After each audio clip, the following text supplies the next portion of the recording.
Well, I'm here with a good friend of mine, Mack Rucker, and we're talking this week about the subject of justice and specifically about biblical justice. The problem is for many of us is we have experienced injustice in our life so much because so many people have a perspective on justice that's different than what the Bible teaches. And I believe that the foundation of justice is the gospel. Mac is with me because he's experienced injustice in his life. And just asked him to tell us, a story, two short stories maybe about what his experience has been like in relation to justice. Thank you, James. This is important for us. Well, I grew up in the segregated South. So racism was ever before you because everywhere you went, whether it's a building or a school or a church, that was a white only sign or color. Even a water fountain, there were two. At the train station, you would see two separate bathrooms, two separate water fountains. And so you grew up with this history that there was something different that required you to drink from a different fountain than someone else. And, I grew up with that. And I guess one of the experiences that really got to me the most was coming home after being at CUC for a semester. And I went home that summer and I had to go to the physician for a routine doctor's appointment. And of course, there were separate waiting rooms. The waiting rooms for everybody else was nice, plush couches, reading material. And my mother was with me, and they wanted us to sit in the stairwell of the building. We had to go, that was where Blacks were supposed to sit. And after being up at CUC and experiencing some enlightenment, I just refused to do it. And I went to the reception and I said, there's no way on this earth that I'm going to have my mother sitting on the stairwell. Now, either we get to sit where everybody else sits or we'll find another doctor. And they were afraid that I was making a big scene about it. And so guess what they did? They ordered us right in. I didn't have to wait for my appointment. But the humiliation, not so much for me, but for my mother to have to sit on the stairwell of a building because we couldn't sit in the regular waiting room was just humiliating so much. And I wasn't going to tolerate it anymore. It's an interesting to put this in the perspective of justice. And we kind of asked the question, what was the perspective on justice from that doctor's office that would cause something like this? And it's that it seems to me that it's that idea of what is righteous and what is right being based on just what you can see in front of you and what you're not comfortable with, as opposed to the Bible and what it teaches about justice. And that's what this is about. The gospel teaches us what justice really is. It's God creating every human being in his image.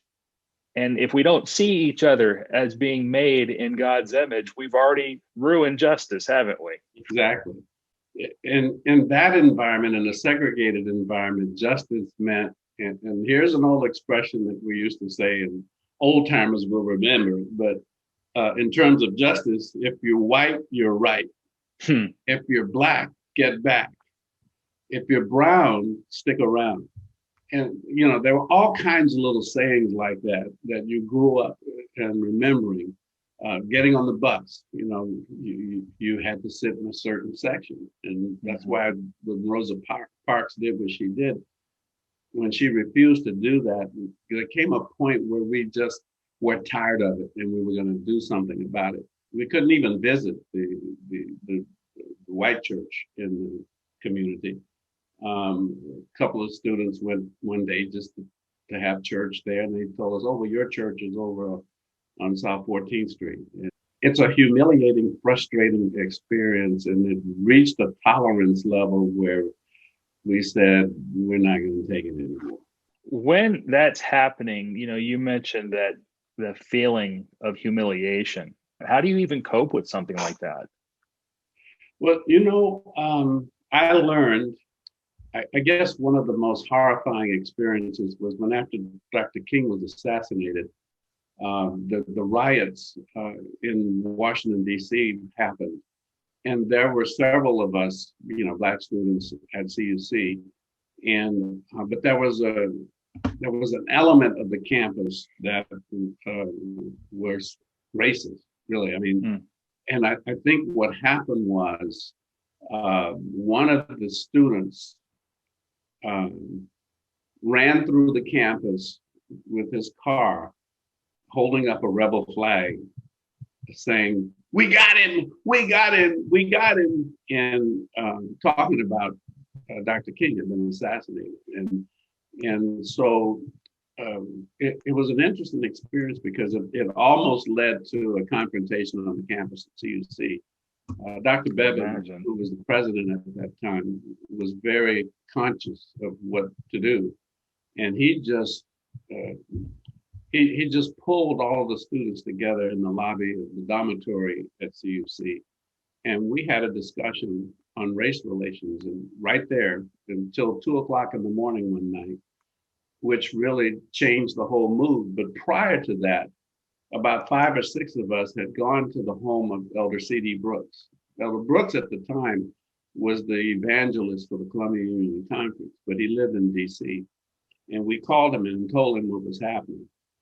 And he counseled us and reminded us that, first of all, you're Christian. And there is no room for hate, even in this kind of situation. He prayed with us. And he gave us a different perspective on how to deal with this, that racism is a sin just like any other sin. And you have to be forgiving, but you have to also hold your ground. But that you have to look at it in the context of this is what Satan wants. He wants us to be upset with each other. He wants us to hate each other. And God is love. And so with that perspective, our focus changed from revenge. And I think there's an Aesop fable that says revenge is not worth the loss of liberty. But we went from wanting revenge to, okay, God, what is this? What are you trying to teach me about your love and how I should respond to someone who hates me? And I think that really kind of helped to settle it, in my mind. So that perspective of God's love, really, that's how you coped. It sounds like that's so powerful, and it's so much stronger, in my mind, to do that than go straight to the revenge. Let me share a story about that. Several years ago, a friend of mine, a colleague of mine, and I were doing a presentation at one of our hospitals, and it was in Georgia, and we were doing this presentation. And when we got to the section of the presentation that talked about the love of God and talked about mission and talked about diversity, we had to stop. There was a security guard who was in the class, one of the supervisors, and she raised her hand to tell her. She said, "Can I please share a story?" And we said, "Of course." And so she said, "Well, I'm a security guard here at this hospital, but my goal is to become a nurse. But I work in the evenings in the emergency room. And one evening, a group of people from the Ku Klux Klan came in to the emergency room. A person they were on motorcycles, and the guy's motorcycle had stopped, and he had to wait for somebody to come and get him. And so he saw our hospital, so he said, "Oh, I guess I can go up there and wait in that waiting room for them to come and get me." Well, the security guard saw him and came over and talked to him and said, "Of course, just sit here and wait." Now, the security guard, of course, was Black. And so this guy stayed in the emergency room of one of our hospitals in the waiting room for hours. Well, when she got ready to go off of her shift, she noticed that he was still there, and she said, "Well, sir, have you had anything to eat?" And he said, "No." So she gave him some money, and she said, "Well, sir, have you had anything to eat?" And he said, "No." So she gave him some money, and she said, "Well, sir, have you had anything to eat?" And he said, "No." So she gave him some money, and she said, "Well, sir, have you had anything to eat?" And he said, "No." So she gave him some money, so he could go to the cafeteria and get something to eat. Well, she left and went on her shift, and the guy stayed there all night. Well, he wanted somewhere to sleep, so he found his way to the chapel, took off his jacket, and when he took off his jacket, they found him in the library, I mean, in the chapel, and on his arm was a big tattoo that said KKK. And so the next morning, when that same security guard came in for her shift, the nurses came to her and said, "Girl, do you know what you did?" And she said, "What are you talking about?" He said, "That guy that came in here last night, he was from the Ku Klux Klan." And I said, "Are you sure?" He said, "Yeah, he's got a big tattoo on it." And so she said, she saw him again before he left. And she said, "Well, did you get anything to eat this morning?" And she gave him some more money to go and get something for breakfast. Well, he was there for another 3 hours before his friends came to pick him up. And he was leaving. He was getting ready to go. And he came back and he went to that lady and he said, "Lady, I don't know if you know it, but I'm a rough person and I don't really like it." He says, "But the way you showed me love today tells me that I've been wrong. Mm. And I will never look at people who are not like me the way I used to. You've changed Wow. my life forever." And we couldn't believe it. I mean, she's sharing this story in a big presentation. And so then we asked her, well, why did you do it? And she says, "Because that's the way God treats us." Wow. And so we use the text, "In as much as ye have done it unto one of the least of these, you've done it unto me." And I'll Wow. never forget that experience in that story. And it changed her life as well. Mm. So she said, without the love of God, we would be nothing. And we have to Wow. treat everybody with God's respect. Wow. What a story. I'm sitting here thinking about this in the context of this being Black History Month, Mm. and that is history there to me that doesn't get told. Yeah. We can talk about contributions. There's tons of them. I was thinking about one today, kind of the opposite of what's happening in Texas right now with all the cold weather. But in Florida, we appreciate cool rooms. And, Frederick McKinley Jones, basically the inventor of air conditioner, who's a Black Yeah. man. Yeah. We don't think about these things nearly enough, but maybe the bigger stories even to be told is the love shown in the face of a person that is hating you, Mm-hmm. and how much stronger it is to do that. I'll appreciate that story for the rest of my life, Mac. I thank you for that. I think about my another contribution. My grandmother, who was unjustly fired from a university Mm-hmm. and picked up at a historically Black college, Mm-hmm. and had the best experience of her whole career there. Was treated with incredible professionalism and respect, and that to me is Black history too, Yeah. and that to me is biblical, gospel-based justice versus our human idea of justice that tends to just make things worse. Any closing thoughts that you might have just for our congregation? This perspective of justice, this perspective that we've talked about today. Uh, Anything you'd say to them?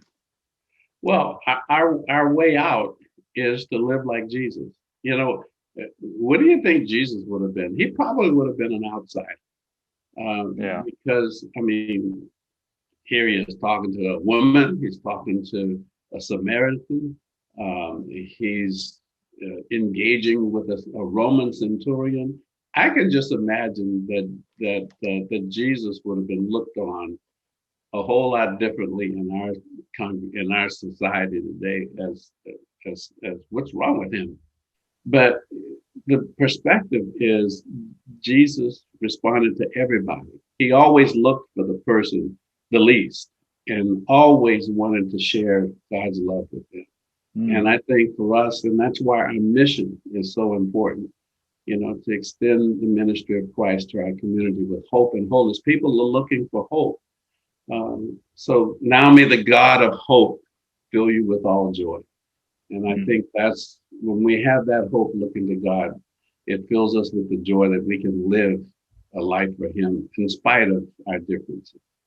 Mack, thank you for this conversation. Thank you for teaching me. And I pray this was a blessing to you, and I pray it's a blessing to our congregation. And hopefully we can have more talks like this, because I sure enjoy it. Oh, thank you. I thank you for inviting me to share. God bless you. You too.